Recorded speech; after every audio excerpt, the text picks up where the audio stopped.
Hey guys, welcome back. Last time we talked about definitely achieve fame, and today we're gonna talk about levels of expectations. What am I trying to say with these levels of expectations? Let's say you already know what your definite achieve fame is, and I'm not talking about the definite achieve fame of this week or this month. I'm talking about the definite achieve fame of your life.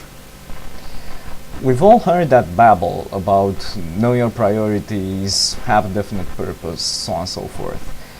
But I urged you last time to go and actually find what really rings true for you. If you didn't, well, too bad, because you're not gonna really get what we're gonna talk about today. Maybe you'll get it mentally, but you won't be able to relate to it. So I encourage you, stop this video here and go back, take 10 minutes of meditation and find out, sketch out something that looks like the definite achieve fame of your life. Try to put things into perspective. Okay, whether you did that or not, I don't know, but I hope you did. So welcome back. Think about this. You can have needs that relate to your own ego, to your own person. As Tony Robbins used to say, there are 4 kinds of needs generally, which can be summed up as personal needs, needs of the ego. You have the need for certainty, the need for uncertainty, the need to feel special, and the need to feel accepted. Okay, so these are the 4 basic categories of needs that are personal. And then you have some other kinds of needs. One of them can be roughly judged as personal, but it goes somewhat beyond. It's the need for growth and the need for development. That's being everything you can be. And the other one is the need to contribute. Contributing absolutely means you have to go beyond yourself. You have to go to the transpersonal, because how can you contribute? Who are you to contribute to if there's no one else? So in contributing, you actually go out there and reach out to other people. Let's say you find someone to donate some money to, but that's just the most basic example. You can contribute in so many other ways, and this is the beauty of life. Each of you who are watching me today, you have wonderful talents. You may not know it yet. You may not know what your talent is. Of course, some of you may know. Let's say one of you is very hilarious and friends know you for being the funny guy. Well, that's a talent you have. And each and every time you make somebody laugh, you're contributing to his or her life. And I want you to know that. I want you to feel good about that, because that's you playing your part in the bigger whole. Yeah. What I want to point out is that this goal, this definite achieve fame that is transpersonal, is like this really big locomotive that whatever you do in your life, if you stray too much from that level of awareness, it will pull you back. You will not be able to rest at night if you think that you need to contribute to other people and to make their life somewhat better. But mind you, this is very tricky, because you might think that their lives will only be better if you think they are better. Let's say you want to make somebody's life better and you go out and comfort him. You go out and say nice words to him when he's feeling down, okay? That's an example of contributing. But let's say he keeps on feeling bad. Let's say he even gets more depressed than when you originally listened to him. And you might be quick to judge yourself, saying, oh my God, my helping is worth nothing. This doesn't work. I'm not fulfilling my purpose. Mind you, that may or may not be true, and most of the time it isn't. Most of the time, if you're trying to contribute, you may not see what you're looking for in the other person you're contributing to. but they may actually experience a very deep and a very profound blessing for your being there in that way. And let's say you don't work one-on-one. Let's say you're a composer of music, or I don't know, you are somebody in a company who just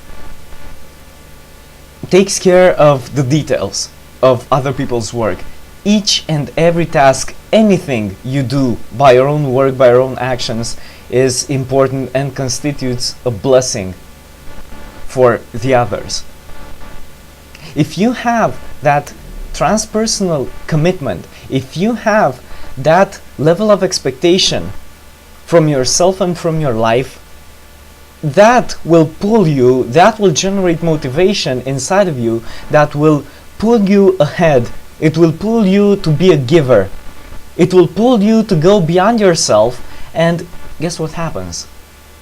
When you think about your security, when you think about you being bored, yeah, you don't have enough uncertainty, enough surprise in your life. When you think about you not being special enough for that somebody you want to look good for, when you don't feel accepted by those people you would want to feel accepted by, those are your problems. Those are only yours. But when you contribute to someone else, when you feel that you're making a difference in somebody else's life, it's not about them receiving, but it's about you going beyond your limitations.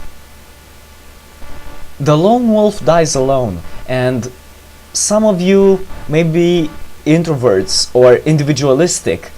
By the way, I'm not saying that introverts are individualistic. I've known some very, very community-oriented introverts. When you're in a pack, when you're in a mastermind group, when you're in a community, and you serve that community by your gifts, you feel like being part of a greater whole. You feel that you don't only live for yourself. By your efforts, the community prospers. And sure, while I agree and I also have expectations for myself that are more basic in level, I too want money. I too want to be accepted and loved for who I am. I too want to be cherished. I too want surprises that I want. Of course I do. But you go beyond that, hey, I'm only human, when you think transpersonal.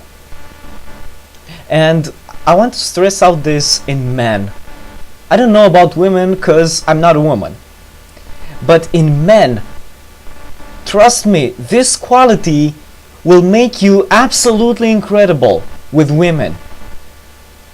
If you give your all, and if you don't put her on a pedestal, if you have your transpersonal commitment to be a better man, to strive for something worth living for, to give back to the community of your gifts, to do something of value in your life, she will absolutely respect you. And this translates even more when you choose her as your woman. Sure, you can choose multiple women, but what do you get by that? You get maybe some confirmation, maybe you get some variety, but those are personal needs. If you go transpersonal, if you choose her over any other women, you can have it all. You can have the stability of you choosing her. You can have the diversity of the millions of possibilities of experiences you can have by being with her. You will have the pleasure of being special in her eyes.